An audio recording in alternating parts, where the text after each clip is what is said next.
Welcome back to a new edition of ManCave Astronomy. Here we are back after 5 long years of basically living in a place where I couldn't get any good astrophotography photos and really couldn't do anything just because of light pollution and everything else. So I just recently moved out into the country out here in eastern upper North Carolina, out here at the coast, and I have a nice huge farm field in the back behind my house here. So definitely don't have to worry about light pollution too much, and getting geared up, getting ready to go back to start doing some more astrophotography and some different stuff. So sorry it's been a long 5 years, and I apologize for it, but not really a whole lot you can do when you live in the middle of a big city. So but anyway, and in I did get some comments and some different stuff from some people over that 5 year period, and I really didn't respond just because I was kind of out of it, out of the loop on all the stuff, and did have some good comments and some stuff, so I appreciate that. And by all means, leave comments, give me a thumbs up, a like if you like what I'm doing, and we'll continue and carry on. So basically I think where we kind of left off was we were doing some astrophotography with the Sony Nex 5. And this has been a fairly good camera, but the other issue is that I started having shutter problems, and I kept getting a shutter error, and then the shutter just quit. It no longer worked, and I sent the camera to Sony when it was under warranty, and they lubed the shutter mechanism or whatever and sent it back, and I think I took 10 photos and started having the same problem again, and then it just got to the point where it just absolutely just quit. So which is pretty sad, because this was a really nice camera. Spent a lot of money on it because I bought it, was new right out of the gate, but that's what we get for buying new things, I guess, that haven't really been tested. So but anyway, I did check around to a couple camera places. They said it was a couple $100 to get the shutter mechanism replaced in it. No guarantee that it was going to solve the issue if there was other problems. So I'll be honest with you, I spent enough money on that camera. I don't really want to spend anything more. Which I don't know. I need to recheck again, see if the prices come down. But anyway, so what we're using now, our new replacement, is the Sony Alpha 6000. The other camera had 16, I think, 0.1 megapixels. This one's packing 24.3 megapixels with a actual dedicated viewfinder, live viewfinder, which is really nice. The screen doesn't move or articulate as much as what it did on the Nex 5. I will easily take that for the higher resolution and what this camera actually has. So I've been really impressed with it. I went to an air show down in Cherry Point, and took a lot of pictures with it of the air show and stuff. The camera performed phenomenally. Had no issues, no problems. So it's a really nice camera. There's tons of reviews out. If you're looking at wanting to buy a camera or needing a camera, by all means go check out all the reviews and things on YouTube. That's what I did. And the other nice thing is my lenses that I have from the Nex 5 on the E-mount, all those go right on the A6000, no problem. The 6000, the 63, and the 65. And when I bought that 6000, it was a kit that come with 2 lenses. So now I've got a 16 millimeter prime pancake lens, as they call it. I got a 18 to 55 manual zoom lens. Those come with my Nex 5, or I got those with my Nex 5. And then the A6000, it comes with the 16 to 50 power zoom lens, which is a pretty nice lens. And then it also come with the 55 to 210 manual zoom lens.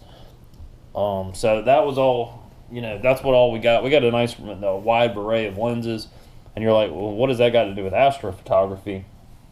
Well, we're actually going to start doing some more of like Milky Way night sky photos and some different things like that, not just running through the telescope, which I'm going to have to get back in. Y'all will love this. I had to rewatch. I'm gonna have to rewatch my own videos to set the telescope back up because it's been so long. I figure y'all get a tickle out of that. But yeah, I got to rewatch my own videos and kind of go back through the whole setup. And I'll probably do just some quick videos of setting up and kind of just recap some of all that stuff. It's kind of neat to go back and do all that again. But yeah, I mean, I'm still running the Meade LXD75 10-inch. The poor mount's so outdated.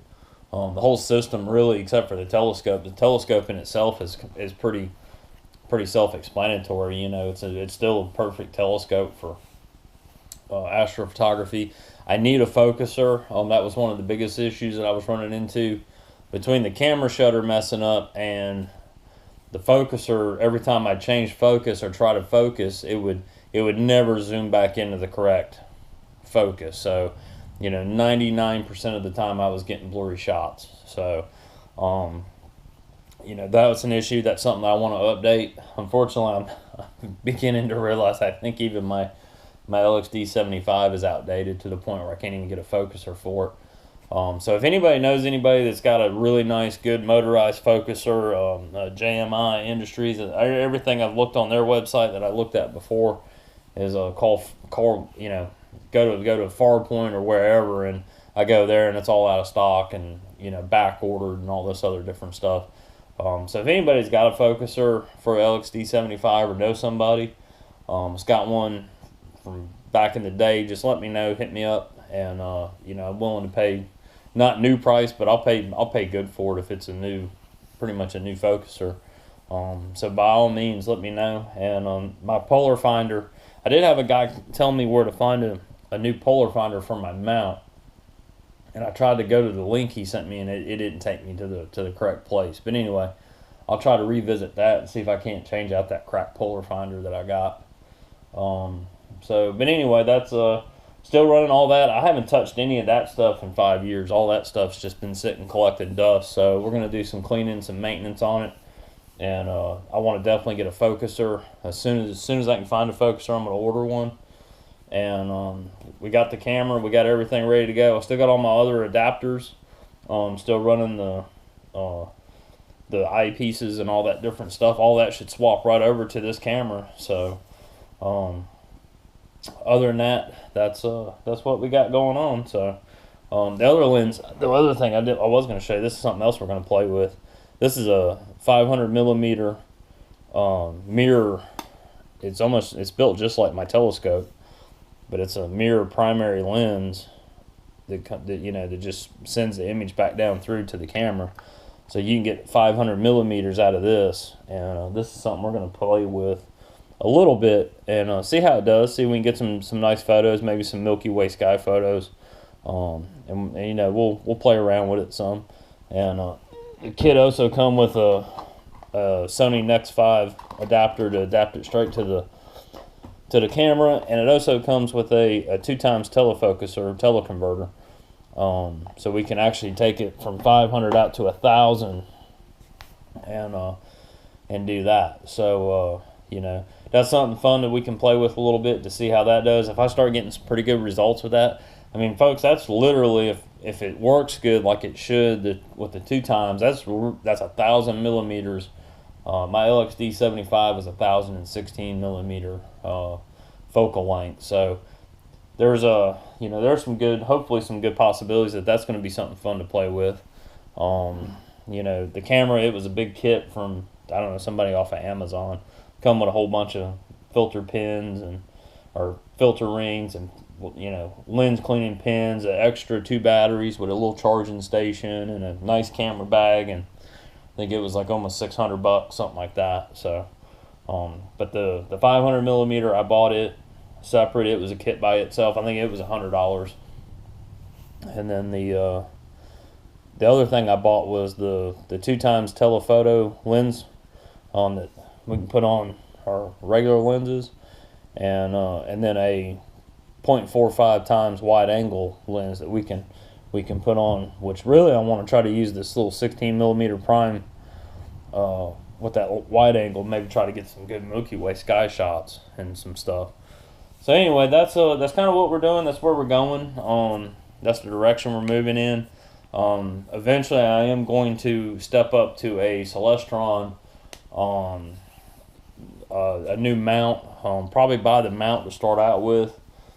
Still run my LXD75 if I can find a focuser for it, and then I want to step up to at least an 11-inch, if not a 14-inch Smith Cassegrain. So something like that. You know, I haven't really fully decided. Of course, you know, you're looking at about $7,000 for a telescopic mount, which is a little out of my price range, and you know, I've definitely been trying to save some money to do that. But my mount definitely needs to be updated.